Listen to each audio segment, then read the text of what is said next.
Welcome to another episode of the Movement DAO Podcast. I'm Felixander, and I'm joined today by Celina, who is making a lot of waves in food deserts and who's somebody who's around the Movement DAO Discord quite a bit. Celina, how are you doing? Hi, thank you so much for having me. I'm doing great. How are you? Awesome. I'm good. So I'm very excited to talk to you. Of course, I know a lot of the work you're doing with the community farms and of course with food deserts. And I hear there's some new terminology we're going to learn today, which I'm excited about carbon gentrification and food swamps and so on. So I guess can you give us a little rundown on what you do and your projects and kind of what you're into? So I've grown up in Miami, Florida, basically my whole life. I'm the daughter of Caribbean parents, and I've spent quite a bit of time in my life gardening and in the backyard, gardening herbs and vegetables and fruits. So gardening is something that kind of naturally has been a part of my life, and eating and growing my own food from my home is something that's been very special to me and something that I would love to share with the rest of the world. It's something that is not as difficult as we think it is. In Miami, Florida, there are major disparities in wealth and in poverty, specifically with obviously our black and brown neighborhoods. We're starting to see quite a bit of just difference in the quality of life and access to what people have. And in Miami, it's really, really kind of an obvious thing that you're going to see massive displays of wealth.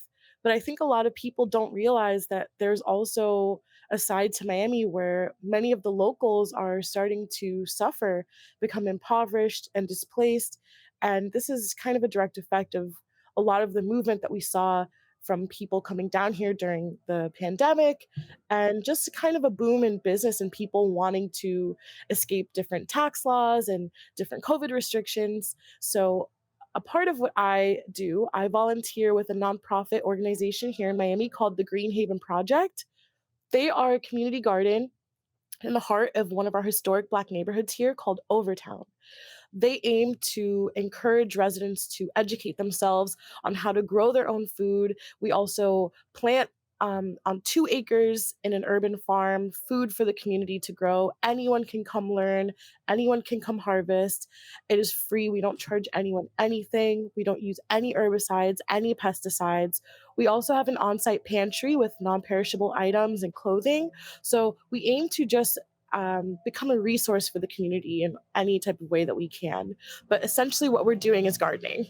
That's awesome. That's absolutely awesome. So in your case, being a Miami native, the city probably changed considerably, right? I mean, when I talk to people, they say even within the last 10 years, a lot of things are kind of like night and day, and a lot of gentrification has happened. So have you seen a lot of that firsthand growing up there?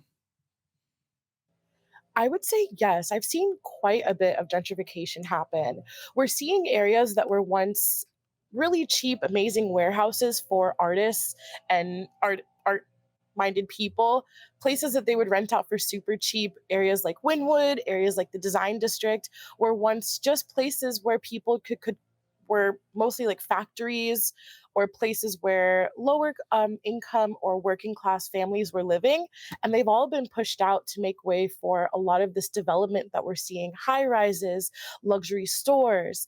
And where do those people go when they get displaced? They usually have to leave the city or they go further inland. So the gentrification and the development of the city has been quite overwhelming in the past 5 years. I would say the city's changed completely.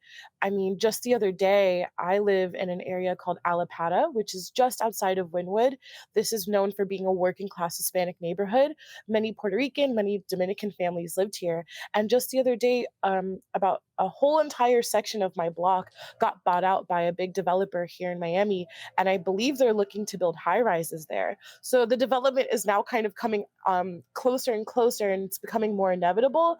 So there are definitely some eye opening moments that are happening for me because I'm about to experience it firsthand myself. Yeah, and I've heard a lot of people, particularly like in New York, this has been ongoing, and I know in my case in Los Angeles, kind of reminds me. I think it was a Stephen King book called The Blob, where this thing just like slowly creeps out and starts gobbling up, everything around it. So I know in my case, a lot of places like in my neighborhood that were really historical just got completely swallowed up, and turned into kind of designer places, which is a bummer. On your end, I'm curious. Let's go over some of the terminology. So, for people listening, what is a food desert? A food desert is an area or a community that doesn't have access to supermarkets or grocery stores in an appropriate distance from them. I believe it's within a mile. So there are hundreds of food deserts in any given city. Obviously, in urban areas, there's going to be more, but we're starting to notice them pop up more and more. The area where our community garden is, there's one grocery store in a mile radius, so it's considered a food desert. There's a new term that has come out called a food swamp, and it couples with food desert. And food desert is there isn't access to a lot of healthy foods, there isn't access to a lot of stores. A food swamp is an area that has a high concentration of unhealthy foods, a lot of fast food restaurants, corner stores, places like that. So the community where I have the community garden in, this is considered a food desert and a food swamp. I see. So Got it. Yeah, I have yeah, to say on my end, when I think of the disenfranchised neighborhoods in Los Angeles, they're like what I associate that with is a lot of liquor stores and fast food, and that's kind of you don't see a Target there or a Trader Joe's, and so I know there's always been an issue. Well, how do you get healthy food if the closest thing to you is a Jack in the Box, and that's just the easiest option, even though obviously that completely wrecks your health. So I guess the idea of the community farms and gardens is kind of to address this, right? definitely. And it's almost like going back to that whole like Jack in the Box, like what do you pick? It's almost like if you can't afford to pick a better option and you need to feed your family, you're going to pick the option that is going to help you survive and that is going to stretch the most, that's going to help you get the most abundance for your family. And sometimes that option is not the best option. And over time, when you only have access to those types of options, it wreaks havoc on the health and it wreaks havoc on the generation of your family.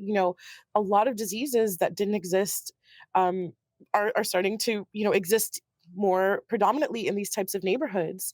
And, I really, want to stress the importance of just making sure that this access is provided for everyone. But when it's not, what do we do? How do we fix that?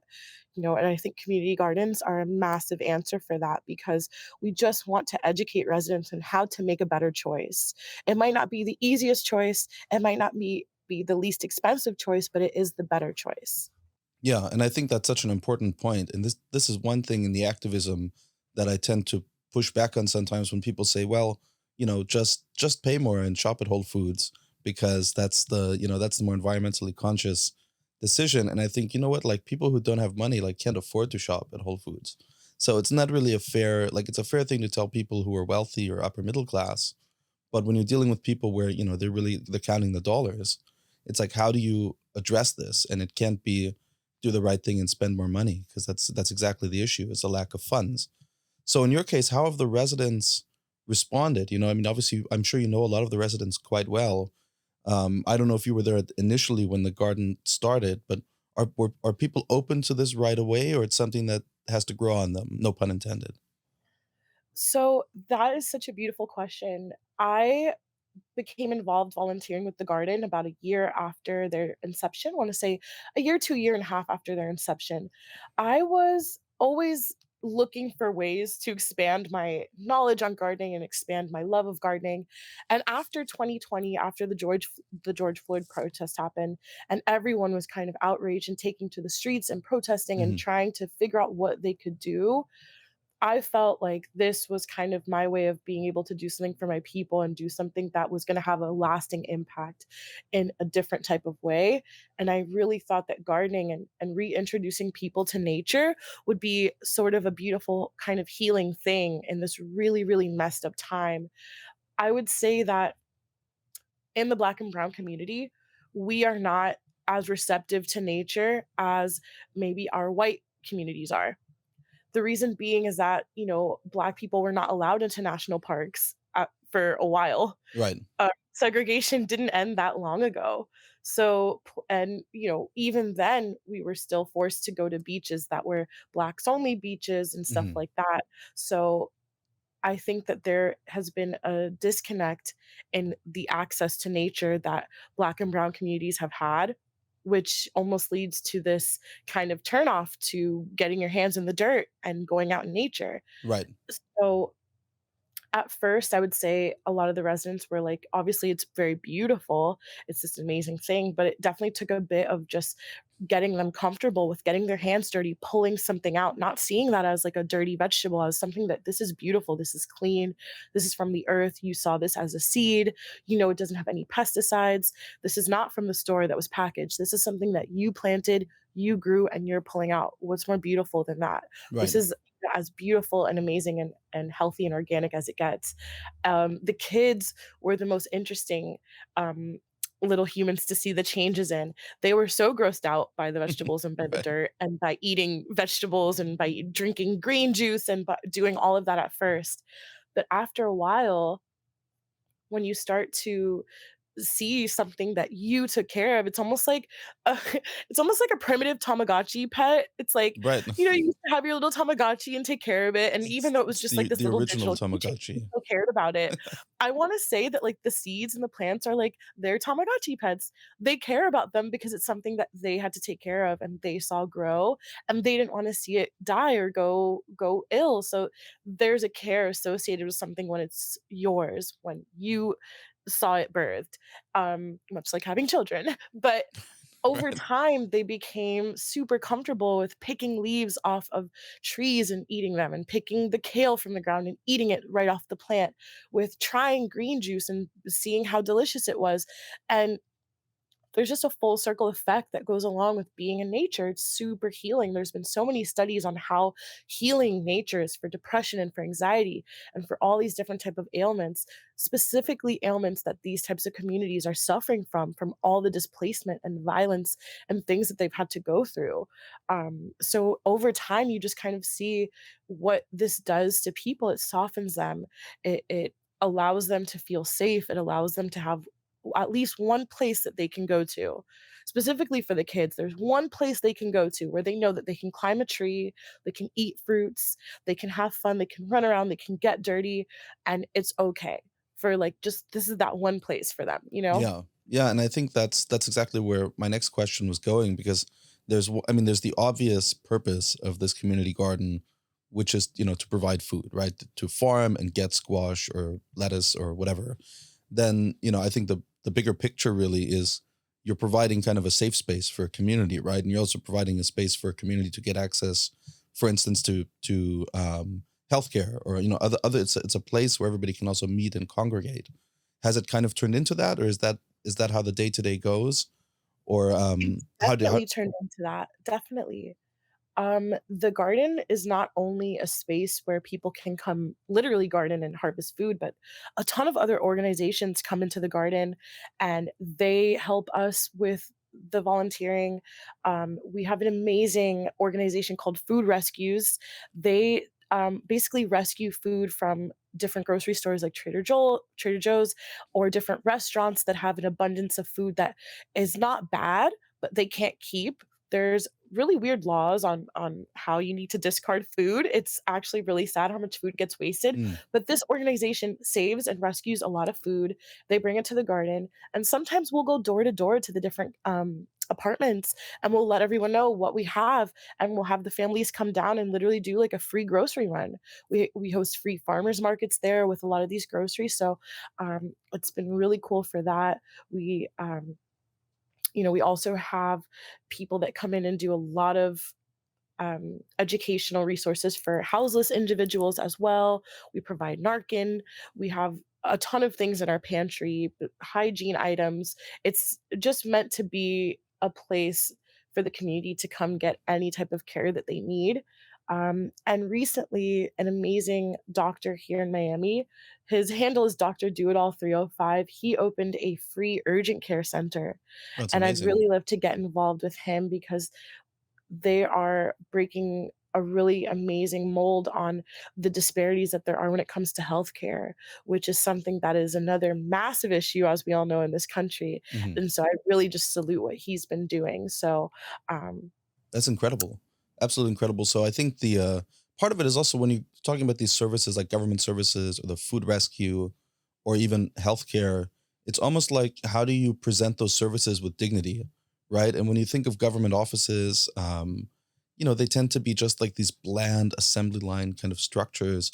So, I mean, for me personally, the idea of building that around a garden, which is this natural environment where people can feel at ease, and then also they can get these services, and maybe they don't have to take a bus for 2 hours and stand in a long line outside a plain bland building, is really powerful, right? And I think that's something that the garden accomplishes.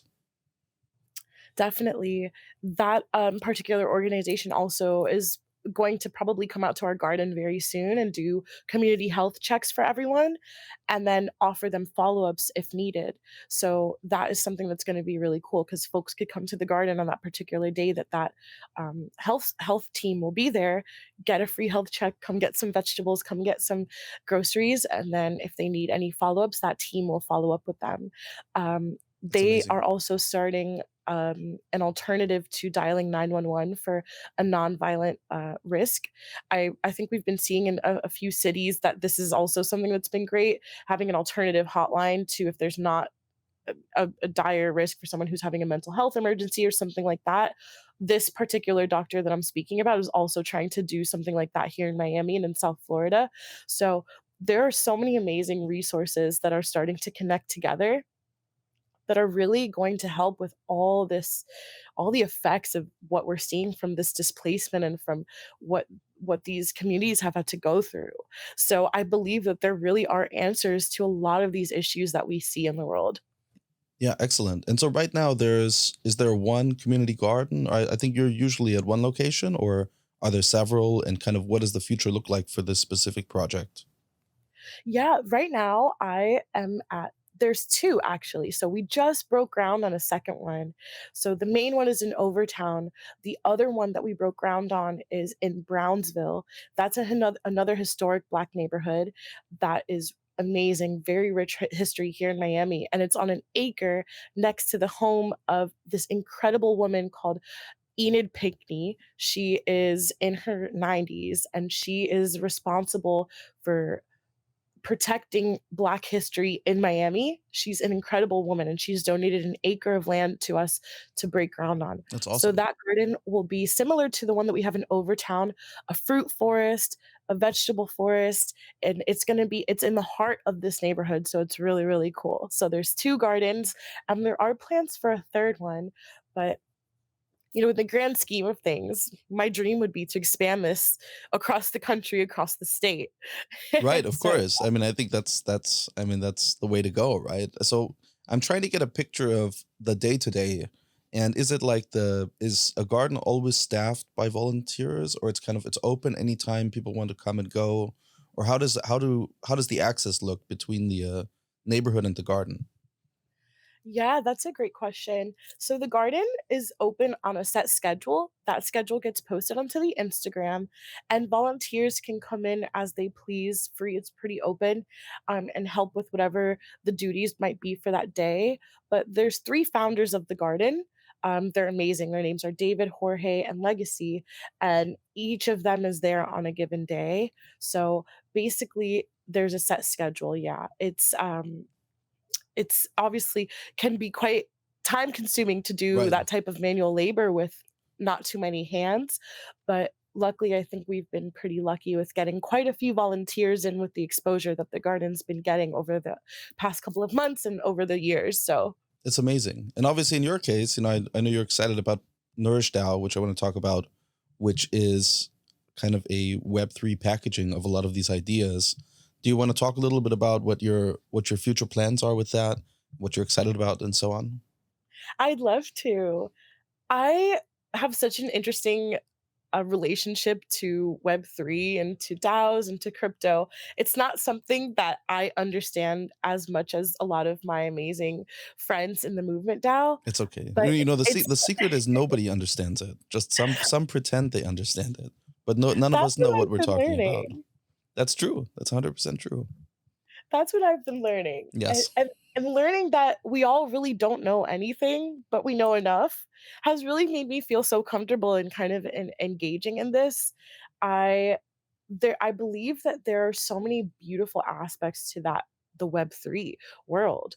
I think that a lot of people want to see it as like this cold, technical, electric, weird, like futuristic thing that is like ruining the world. Right. But I think that it can be flipped, and it's literally like there's so many endless possibilities with it that you can take it and choose to make it whatever beautiful thing you want to. Um, and maybe at one point in my life, I was one of those people who was super like, God, what's going on, the crypto stuff, because Miami was so overtaken by the crypto world and the Web3 world, with a lot of the gentrification happening from a lot of that coming in. Yeah, A lot you're of in a weird yeah. spot, right? Because Miami, I mean, you could say was really ravished by kind of Web3 tech bros, which kind of Yeah. transformed it, right? And at the same time, there is all these positive sides to it that I think most people don't even know exist. So it's a weird spot to be in, particularly you having grown up in Miami and operating there. Such a weird place. I have seen, like, the tech bros definitely come in, and I have seen a lot of the changes in our city come from that. I think that a lot of people are so hyper focused on, um, gaining massive amounts of wealth, and just, like, hyper focused on that, which is beautiful, who doesn't want that? But also, like, there are so many ways that you can help so many people with these types of concepts. A lot of ways that are not as hard as we think they are. And for me personally, I had one NFT in my MetaMask wallet. I always make a joke about how I forgot my seed phrase. I'm that girl who forgot her seed phrase. So I, If you want to say it on the podcast, because then we can just record it here. That way, you'll never lose it again. I've learned my lesson. Felix. I'm gonna snatch that one NFT. I've learned I need to hold it and write it down and put it in a bunch of different places. I've done that. Jokes on me. But I think that I'm really starting to become super intrigued by the possibilities that these types of concepts can offer. And Movement DAO is so freaking cool. You guys are honestly so dope. I was not expecting to meet so many people like this, and the opportunities that exist in this community are out like unreal. There's so many people that I've met that have just been a plethora of information on things that I never knew about, that have been so helpful, that have really helped open my eyes to how I can get my own DAO off the ground. So with that being said, I am trying to start something called NourishDAO, and NourishDAO would be rooted in the same community gardening concepts that I'm already volunteering in, but furthering them. This would be a way for us to generate ways to keep them sustained, funded, and grow them even more abundant than they already are. But beyond like just making them abundant and growing them, I really would love to do so many other things, put a ton of resources into those free urgent care centers, offer rent assistance to these communities that are suffering from some of the climate gentrification, scholarships for the kids in these neighborhoods, like nourishment in every type of form that the word nourishment can be, like mental nourishment, financial nourishment, community nourishment, Yeah, it's a rent whole nourishment, picture like approach, right? I mean, you have to have a holistic approach, I think. It's not fair to say, I mean, this is a great example. Like, if all that the garden did was produce vegetables, that really wouldn't make a huge impact, right? It makes an impact because it's addressing all these other needs and it's bringing community. And so I agree with you hands down, like rent assistance, access to healthcare. You have to, a lot of people, when they say, well, how do we really get out of these impoverished cycles? They point to like one thing and they're like, well, if we only had this. And then they kind of neglect the fact that healthy communities have several things that's sustaining them and that they have access to. And so it's like, I agree with you in the sense of NourishDAO could hit, if it could hit that ambitious of a scope, I mean, it would be incredible and certainly life changing for many communities. I think that those are the ways that we heal a lot of these systems that have displaced so many people that are disenfranchised. When we look at the resources that other communities have, they are so, so, so vastly different from what these communities have. And it's like, why? These communities need them so much. Why don't they have them? What can we do? you know, as a human being, a resident of this city, I often wonder, like, how do people not wonder about where other folks live besides, like, these high rises and these mansions? Do people wonder what's going on with the other residents in Miami? Like, what there are people suffering in every neighborhood, maybe in our own backyards that we don't know about, and there are ways that we can all help them. And, for me, it's just like the basic necessity that every human needs is food. So it starts with food and it branches off into so many other different things. But, I kind of want to encourage everyone to your neighbor is not just the person that lives next door to you. That your neighbors are the people that live in your city, on your planet with you. And there are ways to help them, ways that are easier than what you think. Absolutely, yeah. That's a very beautiful thought, which is dead on. I mean, I think having that sense of community is important, and that's exactly something like a community garden gives. I want to pivot over to climate gentrification because I'm very fascinated by that topic. Do you want to give like a short rundown of maybe some examples of climate gentrification, perhaps even some that you see in Miami? Oh, sure. I think that Miami is probably like the top research spot for this concept because we are suffering the effects of climate change firsthand. Every time it rains or a storm comes in, we see flooding, really insane flooding in the city. And you have to remember, a lot of Miami was dredged out from swamps Mhm. to make way for the neighborhoods and cities that we now see. And as the Mother Earth does what she does and thrives, the city will not be able to withstand what is happening. We're seeing all sorts of really horrific things like building collapses and sinkholes and the flooding, like I mentioned before. And those are, happening obviously closest to along the coastal areas. And typically, people that live along those coastal areas are wealthier people. Right. A lot of those high rises and beautiful waterfront homes that we see, a lot of the lower income neighborhoods are more inland. So, as these types of environmental changes start to take effect, we're going to see these, wealthier communities start to push in more and displace the folks that are living more inland. And we're starting to see it now. I'm seeing it on my own block across the street from me. I'm about to see a high rise get built, which is really scary. Mhm. Uh, and we're going to start to see a lot of these inner city neighborhoods become displaced. And so we're really trying to kind of encourage the residents to think about where they will go, what they will do when the day comes, because it's not if it's coming, it's when it's going to come that their project will get bought out by a developer to make way to build for something for a wealthier community. Mm. So climate gentrification is really just that. It's the displacement of lower income inner city, inner land neighborhoods for people trying to escape the effects of these really scary environmental changes that we're seeing. And the way that we kind of combat this is by making sure that we have a lot more affordable housing for folks, and making sure that we just educate everyone that climate change is indeed real, and we're going to see the city change even more from it. So we were already seeing the city change from, a lot of this development, from a lot of the crypto money, and from, a lot of people coming in during the pandemic. We're going to see it even more from climate change.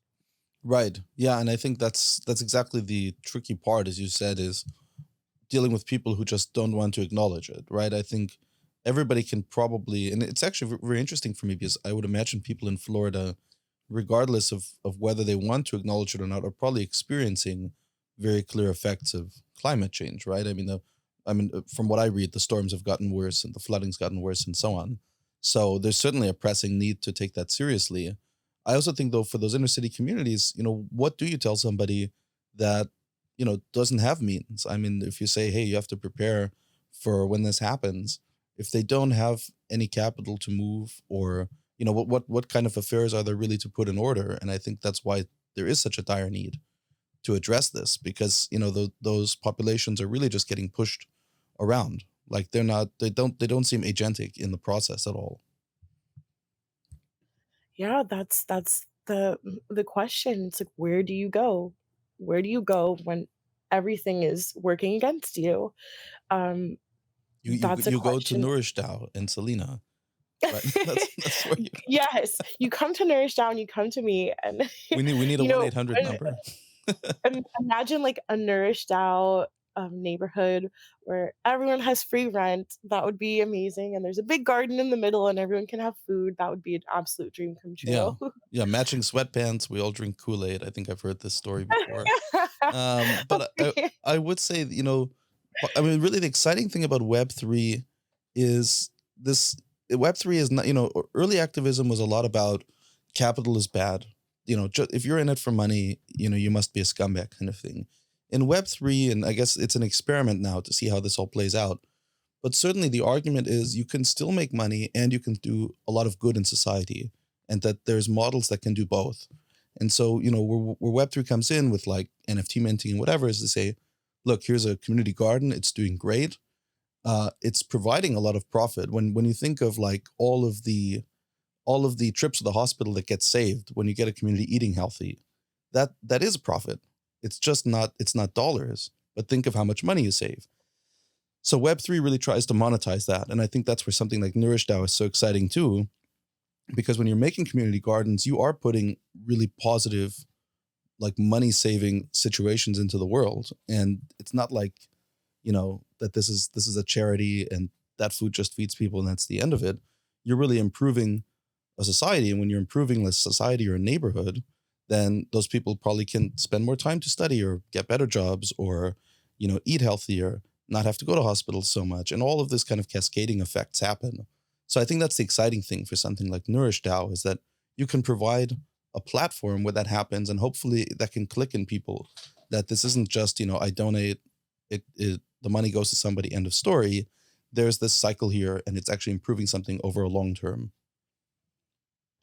Definitely. I mean, the quality of life that you're contributing to other human beings that need it is priceless. It's priceless. There are so many effects when you provide someone with a safe place to be immersed in nature and get nourishment that it's beautiful. And we've seen so many effects from what these gardens do to these communities. The kids are just so happy to be there. I see how they act when they're at the farm, and it's just been really beautiful to see the effects that can't be measured from what a garden is actually doing. It's just there are just certain things that us humans are connected to when it comes to gardening and being in nature that we kind of forget about and have lost over the years. And Absolutely. imagine, yeah. So we're winding down. I wanted to know, so what are the next steps for Celina? I know NourishDAO is something you're working on. Are there any other updates coming up, or how can people find you? I know obviously you have a Twitter handle at Celina, which we'll put in the podcast description. But anything else going on future wise? Yeah, what I'm really trying to do now is kind of build community around NourishDAO. I believe movement's been so incredible in helping me do that, but I'd love to just kind of build a large community around it so I can really start to get next steps going. I want to start involving a lot of people that are intrigued with kind of nature oriented concepts like that, gardening concepts like that, farming concepts. I've already come in touch with quite a few people who are very intrigued by the concept of what this can do. So, community, building a community around it is my next step before really getting to launch it off the ground. That's awesome. Well, I really appreciate you taking the time and being here, Celina, and telling us about the community garden, NourishDAO, the whole nine yards, and wish you the best of luck. And when this podcast comes out, as I said, we'll link to you on Twitter. And anybody listening, hop into the Movement DAO Discord and find Celina, and we'll build out this awesome community. Thank you so much. You guys are the best. I really can't thank Movement DAO and you enough. You guys are such a beautiful group of human beings I'm so, so, so blessed to have stumbled upon. Awesome. Thank you. And so this was another episode of the Movement DAO podcast, this time with Celina. Stay tuned for more episodes coming up next week.